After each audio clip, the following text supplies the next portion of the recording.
What happens when you decide to disrupt your neighbor's karaoke chaos with a sound cannon?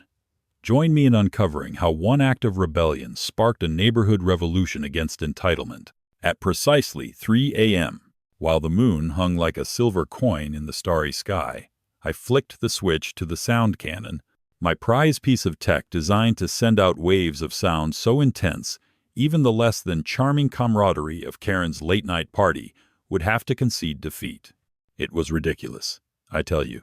1 minute you're half asleep, dreaming of the peaceful life, and the next, bam, you morph into a modern-day Robin Hood armed with an auditory artillery piece, ready to rescue the neighborhood from the clutches of Karen and her relentless karaoke invasion.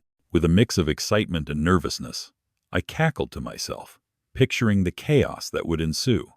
Sweet justice was just a button press away. As the blue lights on the cannon blinked like a UFO about to abduct the very essence of Ka-Ria, I leaned closer to assess my target. My neighbor's house, infamous for hosting the raucous parties that often left our homes vibrating like we lived next door to a rock concert, lay just across the lawn like a vast battleground. I glanced out my window, hoping to spot the gleeful faces of my other neighbors in solidarity. Max, my self-proclaimed partner in neighborhood heroics, had assured me he'd be there for moral support, but all I could see was the flicker from Karen's living room, announcing that tonight was no ordinary night. Oh no, it was a theme party, possibly 80s nostalgia, based on the hideous neon leg warmers and disco ball glimmering away. It was now or never. With 3 swift clicks, I raised the volume and aimed the cannon right at her living room window. The device emitted a sound wave that could mimic a jet engine taking off at full throttle. "Good night," I shouted, laughing madly as I unleashed my sonic bomb on the unsuspecting partygoers. The laughter spilled out of my mouth, uncontrollable. The glorious sound echoed through the air, a not-so-sweet serenade designed to send everyone in that house scrambling. I could see Karen's silhouette freeze mid-caterwaul, her sharp blue eyes widening in shock. Oh, the look of horror on her face felt so sweet, so justified. Eat that, Karen. Moments later, chaos erupted inside her residence, the laughter and lively banter turning into panicked shrieks that echoed through our normally serene neighborhood. I could practically enjoy a front-row seat as her guests dove for cover like they were in a battlefield. I clutched my stomach, unable to contain my laughter any longer. Max had shown up right on cue, dressed not in some heroic garb, but rather in his signature Hawaiian shirt, the loudest I had ever seen, and he refused to stop hooting and hollering in delight at our ingenious act of retaliation. "This is the best thing I've ever seen," he yelled, joining in on the commotion. Karen, for all her entitlement, was facing the musical onslaught of the century. I couldn't have felt more victorious. What happened next would be forever etched into our neighborhood folklore. Karen burst out of her door, flinging it open with enough force to almost rip the hinges off. "What is happening?" she screeched, hands planted angrily on her hips, hair slightly awry, an uncommon sight indeed. "Is this a joke? You think you can come into my home and disrupt my party?" Her voice, once commanding, seemed suddenly diminished against the waves of sound that continued to pulse from the cannon. Max and I exchanged amused glances, our laughter bursting forth before we could even catch our breaths. Who was this woman, really? She had dismissed our complaints, but here she was, standing in ludicrous disbelief, a woman undone. As silence began to reclaim the night, I turned the cannon off, triumphant. Every muscle in my body ached from laughter, but I felt electric. The absurdity of it all was almost too tempting. I leaned against the side of my house to steady myself, reveling in the glorious chaos we had created. With one final glance, I chuckled at Karen, who, blustered and confused, now realized she had underestimated the quiet folks in the cul-de-sac. "Sorry, Karen," I yelled playfully. "Might want to check with the HOA next time." Who knew that standing up for myself could be this much fun? With a wild grin on my face, I turned to Max. "So, want to shoot for round 2 next weekend?" The thrill of standing up to Karen sent a new energy coursing through me. Had I just sparked a revolution against party pooping entitled neighbors? Would others join my crusade? The possibilities were as endless as the sound waves I had just unleashed, a cacophony of community laughter, mischief, and perhaps a new alliance in the fight against obnoxious noise pollution. Was this the start of something bigger, wittier, and a little more challenging? The more I thought about it, the more excited I became. What other dispirited neighbor could use a little sonic assistance in regaining their peace? Sure, I'd installed the cannon for myself, but it turned out I might just become the silent guardian for the rest of the neighborhood. The aftermath of my sonic revelation was nothing short of spectacular. As dawn broke over our little suburb, the first rays of sunlight illuminated a scene that would soon become legendary. Neighbors peered out from behind curtains, peeking curiously at the chaos that had spun from one woman's late-night karaoke fantasies, now turned to a comedy show. I could see Mrs. Henderson across the street, her mouth agape like a fish out of water, as she frantically scribbled notes for a neighbor watch group. Oh, this was going to be fun. Karen had finally tipped the scales of neighborhood patience, and I was ready to watch the glorious fallout like it was the Super Bowl of suburban drama. The delightful irony of sending her over the top soirees, spiraling into a frenzied circus, was enough to make me chuckle all over again.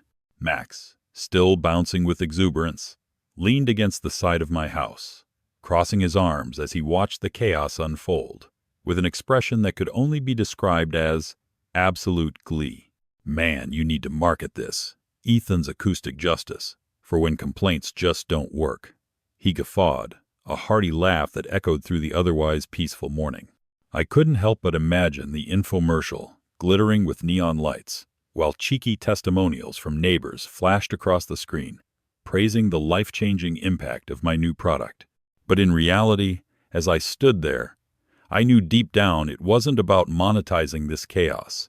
This was community justice, echoing louder than Karen's blaring sound system. It was a rallying call for anyone who felt drowned out by the noise of entitlement. As the story of the acoustic justice spread through our neighborhood like wildfire, it didn't take long for other beleaguered residents to come forward. The amazing thing was that Karen's parties had been only the tip of the iceberg. Angela, from 2 doors down, approached me with a sheepish grin, revealing she had been suffering from Steve's all-night gardening escapades, complete with relentless rock music belting from his headphones. "You think you could help me with that?" she asked hopefully, her eyes glimmering with the same mischief I felt bursting inside me. This was going to get even better. Picturing the two of us, armed with my trusty sound cannon, felt like a momentous crusade against the auditory tyranny inflicted upon our peaceful block. Conversation flowed like a well-mixed cocktail at a summer party that day. Within hours, my home had transformed into a command center for neighborhood unity. Residents rallied, driven by a shared mission to reclaim their nights from the oppressive beat of disruptive festivities. I set up a clandestine WhatsApp group called Sonic Freedom Fighters, and as soon as I announced our next covert operation, my phone exploded with enthusiasm. Messages flooded in, "Count me in," and "I've got popcorn and blankets." It was surreal watching people unite over our shared frustrations, fueled by caffeine and the prospect of peaceful nights ahead. Every ding of my phone rang like a battle cry, a heralding of a neighborhood uprising against obnoxious noise. As the night of our next mission approached, excitement buzzed in the air like bees around a blossoming garden. We met in my backyard, our weapons of choice, party hats and noise-canceling headphones, ready for what I affectionately dubbed the ultra-silent strike. The array of parents, young couples, and seasoned retirees crowded around as I demonstrated our secret weapon, the sound cannon, now affectionately nicknamed Boomerang. I felt like a rock star unveiling my first album, reveling in the anticipation that buzzed like static electricity. Max offered quips and jokes, dancing around and getting the crowd hyped up, and as I glanced over at the growing sea of eager faces, a grin pulled wider on my cheeks. This wasn't just about me anymore. It was about creating a sanctuary for everyone who had ever felt brushed aside by entitlement. When the time finally arrived, my heart raced like a wild drumbeat in my chest. Thumping away, the adrenaline surged as we prepared for the grand takeover of Steve's gardening angst. My trusty crew took positions across the street, signaling me when the music began to thump through the balmy evening air. In 3, 2, 1, go, I shouted, flipping the switch on our Boomerang with the finesse of a game show host revealing a hot new car. With the sound waves blasting into the night like sonic fireworks, I could hear the stunned silence from inside Steve's house. The rhythmic thud of bass music cut off, replaced by a tidal wave of joy erupting from my crew. "This is what justice sounds like," I hollered, ecstatic that we had transformed our frustrations into laughter. As the night wound down into a glorious chaos of shared experiences and mass laughter, I reveled in the surrealness of what we had created.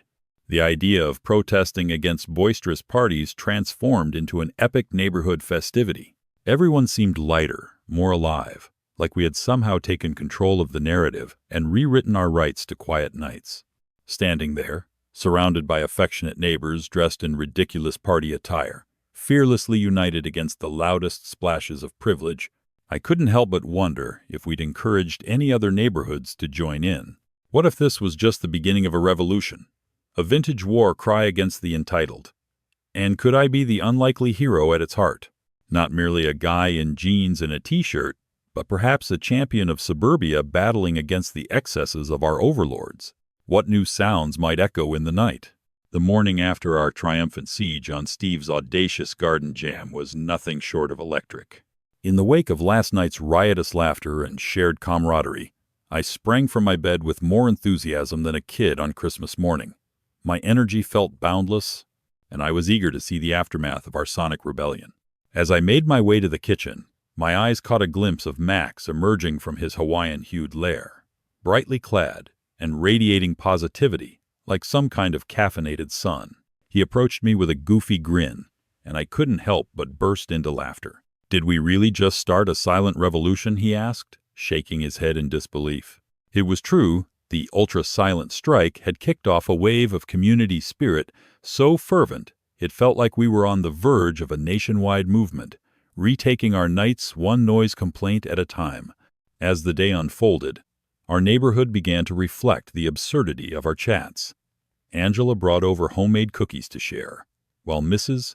Henderson and her husband even set up a booth selling Sonic Freedom yard signs, emblazoned with cheeky slogans like, "Keep it down," or "Get blown." The sheer hilarity of it all struck me. I had set out to reclaim my peaceful evenings and ended up sparking a bizarre mini-gathering, reminiscent of a carnival. Neighbors who once exchanged awkward pleasantries now shared hearty laughs, pulling together ideas for an anti-sound ordinance that felt more like a neighborhood manifesto than a simple nuisance complaint.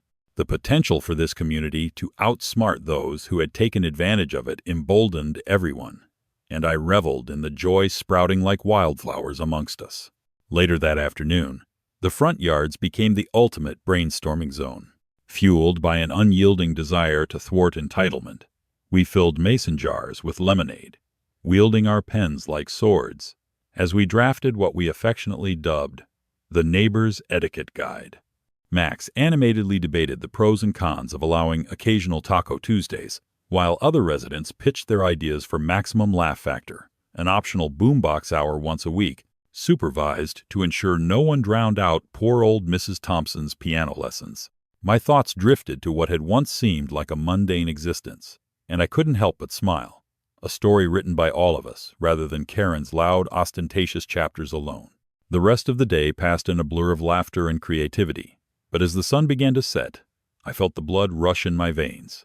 The energy was building, and I knew we had to see if any residual sound could still escape Karen's overbearing sound system. Gathering my neighbors for an underdog assembly, we discussed our strategy like a band of warriors preparing to storm a castle. As dusk crept in, whispers floated about potential musical revenge. The collective mood swung between mischievous laughter and righteous indignation. "So what if she buys her noise isolation?" I teased, feeling invincible. "Tonight, we layer her walls with our booming voices."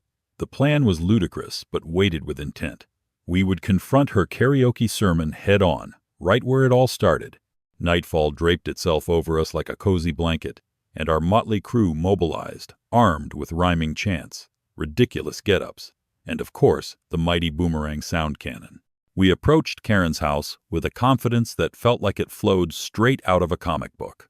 "Keep the noise down, or face the boomerang," I hollered, and as if on cue, the gang erupted into a comical rendition of "Let It Go," all of us ridiculously harmonizing to drown out whatever horrifying ballad Karen was belting inside.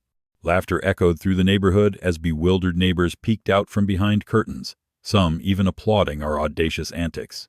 And I erupted in joyous cackling when Karen finally flung open her window, looking utterly flabbergasted at a crowd now known as Ethan's Roaring Rebels. Just as I thought we had reached peak absurdity, Max began staging a mock dance-off in front of Karen's window, complete with spontaneous choreography inspired by TikTok sensations. The laughter and energy rolled like waves through our little village. But then Karen's infamous sharp expression quickly turned into a mask of rage. Her fists were poised like an executioner's.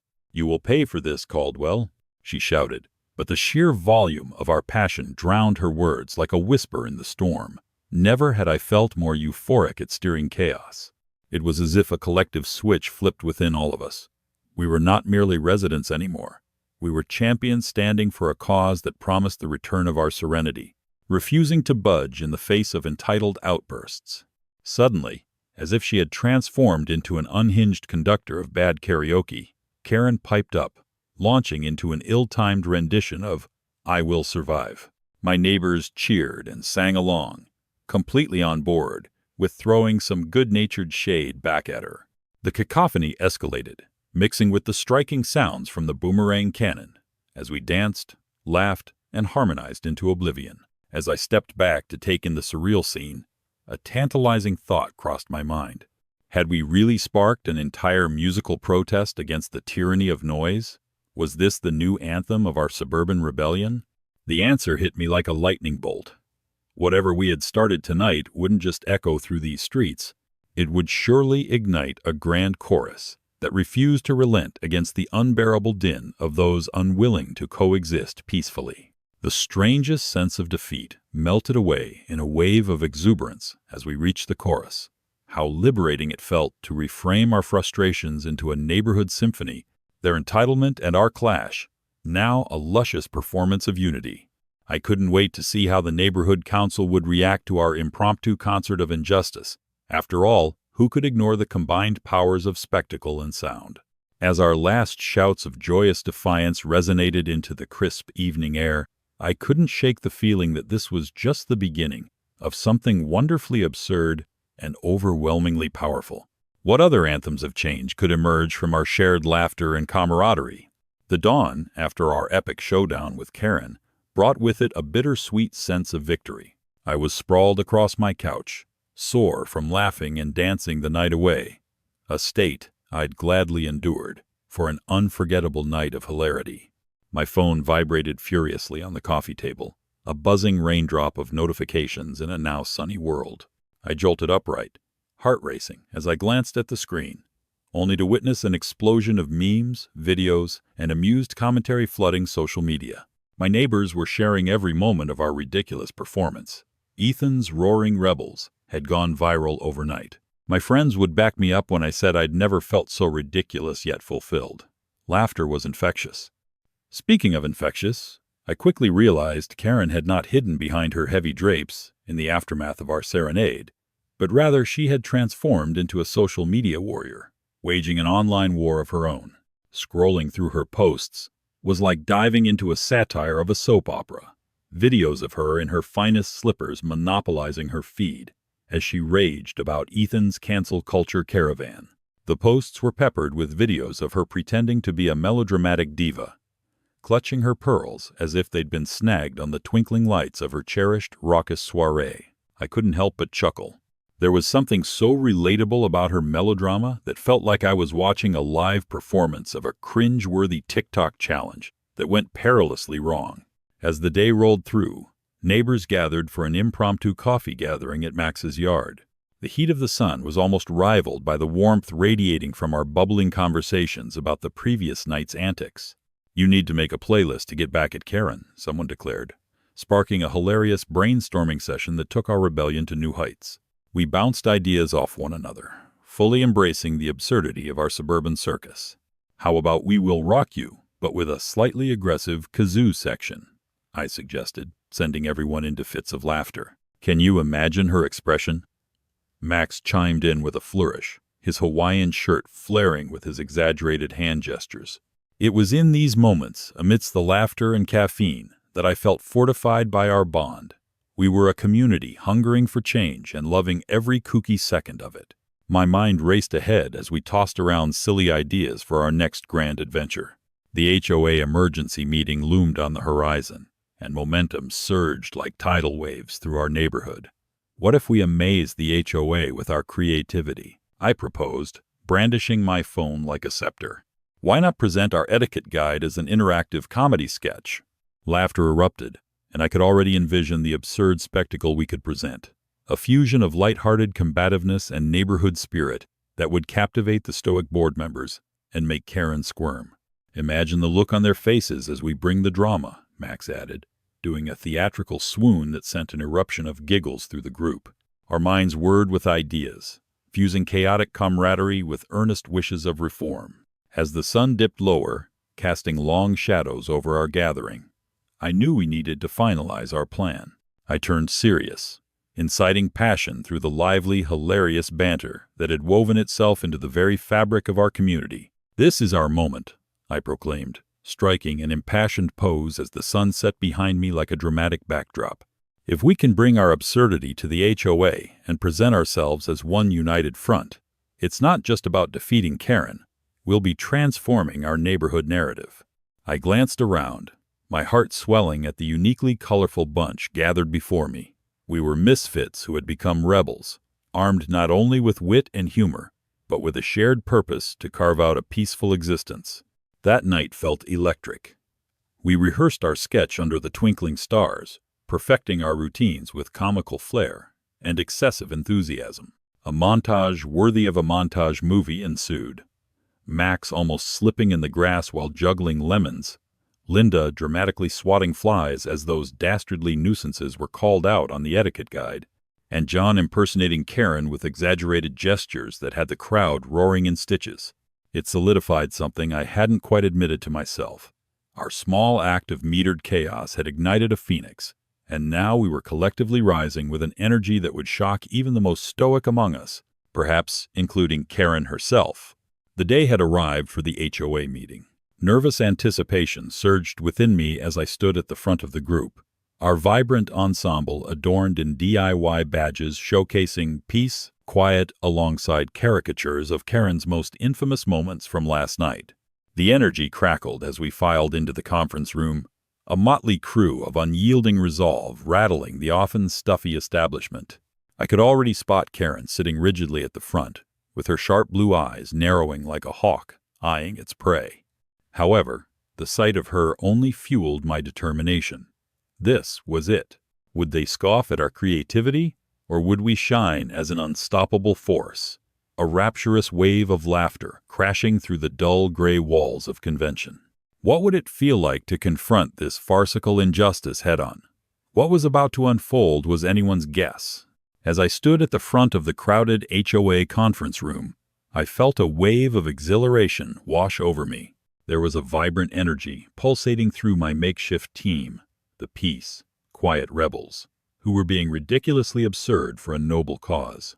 I shadowboxed a bit for dramatic flair, only to be met with grins and a few suppressed giggles from the troop behind me. Max elbowed me playfully as he readjusted his neon Hawaiian shirt, a stark contrast to the drab walls of the room. "You got this, Ethan. Time to unleash the creativity," he shouted, breaking the growing tension of the gathering. It was a refreshing breath of laughter before facing our formidable foe, Karen, the queen of noise herself. I closed my eyes for just a moment, channeling all my theatrical ambitions into the presentation, letting my spirit of determination shine brighter than the fluorescent lights above us. Would this fantastic crew actually make waves and change? The order of the meeting was stiff and formal, the kind that could put even the most energetic hypercaffeine junkie into a deep slumber. I glanced around the room, spotting the stern faces of the HOA board, dutifully flipping through their notes like robots, reading from a programming manual. They looked utterly uninterested in anything other than maintaining the status quo. I steeled myself, thinking of all the sleepless nights Karen's raucous parties had caused, of laughter interrupted by her excessive decibels grinding into my very soul. "Okay, team," I whispered. Let's show them what we've got. In an instant, every face changed from apprehension to the determination that would propel us into comedic glory. It was now or never. The moment where we would force the stuffy committee to confront the absurdity of Karen's uncheckered entitlement. As the floor finally opened up for public comments, I felt the eyes of the room sharpen to a point on me like lasers redirecting their energy. Ladies and gentlemen of the HOA, thank you for gathering here today. I boomed in my best Shakespearean tone, throwing my arms wide like I was about to take flight. The laughter rose instantly, but I pressed on, engaging my internal rascal. Today we show you the heart of our community, the quirky yet passionate residents who have long suffered in silence. With a snap of my fingers, Max leapt from his chair, brandishing a kazoo and launching into an absurd overture of "We Will Rock You," peppered with kazoo solos. The room erupted in laughter, and I could see Karen's eyebrows rise higher than my hopes for subtlety. Our raucous spirit bounced off the walls, begging for an echoing response from the stifling atmosphere. With everyone now fully invested in our unexpected theatrics, I beckoned Linda forward, who dramatically depicted Karen clutching her pearls, gasping at our antics. "Oh no, not the kazoo mayhem," she wailed, her hands flying to her throat as if she were on an opera stage. "I simply cannot be expected to tolerate this until the break of dawn." As Linda escalated her performance, the absurdity of it all took a life of its own, and I watched as the board members began to crack smiles beneath their stoic expressions. Our celebrity skits featuring creative reenactments of last night's events, where no one but Karen and her unwarranted disco ball was the star, turned into a comedic symphony that echoed hope for our peaceful existence. How could they resist the ridiculousness of our resolve? In the midst of our comedic absurdum, I suddenly noticed Karen's face morphing from incredulity to incandescent fury, her cheeks flushing a bright cherry red. Oh, I had never witnessed something quite so absurdly poetic. With a grand flourish, she leapt from her chair, her voice slicing through the giggles like a sword through butter. "This is a blatant attack on my rights," she exclaimed, her voice laced with an air of desperation. "People can't simply march in here, defiling the sacred walls of our HOA with their foolishness." But rather than the horror she expected, guffaws erupted, everyone leaning in closer, eager to hear her melodrama. It was almost surreal watching the ice around her ice-cold demeanor thaw in the face of our overwhelming community camaraderie. Did she not see the laughter blooming around her like wildflowers? Almost as if ignited by her flair, Max interjected, "Karen, if we can't generate some joyful chaos, what's the point of being a part of this community?" His boldness struck a chord, and I could absolutely see the gears grinding in her overly manicured mind. Karen was a master manipulator, but humor was a wild card she hadn't counted on. I felt the weight of what we stood for settling into the room.